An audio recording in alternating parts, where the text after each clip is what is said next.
है कि ये एंगल थीटा होना चाहिए। थीटा जो होना चाहिए बहुत स्मॉल होना चाहिए, थीटा वेरी स्मॉल, थीटा बहुत छोटा होना चाहिए। तो यहां भी थीटा बहुत छोटा होगा क्योंकि हमें पता है कि डाइपोल एक बहुत छोटी सी दूरी से सेपरेटेड दो चार्ज है और इसके तुलना में यह आर बहुत बड़ा है, तो ये एंगल बहुत छोटा होगा। तो एक काम करते हैं, यहां से पहले हम लोग R1 फाइंड आउट कर लेते हैं। इस पर एक परपेंडिकुलर डालते हैं। इसका मतलब ये डिस्टेंस और ये डिस्टेंस, ये डिस्टेंस और ये डिस्टेंस इक्वल होगा यदि इस पॉइंट को हम m ले लें। तो AM और इस पॉइंट को हम लोग BC मान लेते हैं, तो AM इक्वल टू AC हो जाएगा। यदि हम लोग ये फाइंड आउट कर ले और यदि हम इसमें ऐड कर दे तो ये R1 आ जाएगा, माइनस कर दे सॉरी, क्योंकि यहाँ R जो है R1 से ग्रेटर है, R ग्रेटर देन R1।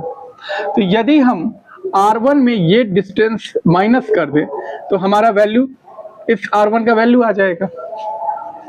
तो एक काम करते हैं, हमें पता है कि यहां से यहां का डिस्टेंस L है और ये डिस्टेंस OM है, तो ये मतलब थीटा के, ये परपेंडिकुलर है, थीटा के सामने का ये साइड ये परपेंडिकुलर है, तो परपेंडिकुलर 90 डिग्री के सामने का ये हो जाएगा हाइपोटेनस। हाइपोटेनस हमको पता है, बेस हमको निकालना है, तो कौन सा क्या लगाएंगे फॉर्मूला, कॉस थीटा।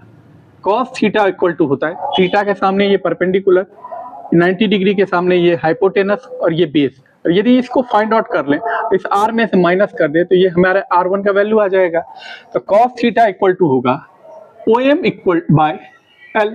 इसका मतलब हम OM equal to L cos theta लिख सकते हैं।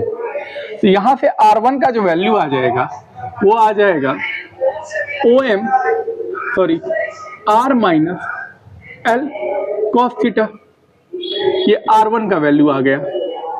इसी तरह से हम लोग R2 का वैल्यू निकाल सकते हैं।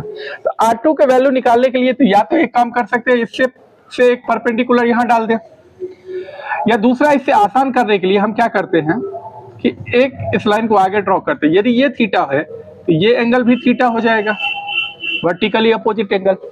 और यदि हम इसकी लेंथ को फाइंड करके इसमें ऐड कर दे, क्योंकि यहाँ R जो है R2 से छोटा है, R लेस देन R2, तो यदि हम R में ये वैल्यू ऐड कर दें हमारे R2 का वैल्यू आ जाएगा। तो मान ले इस पॉइंट को N ले लेते हैं,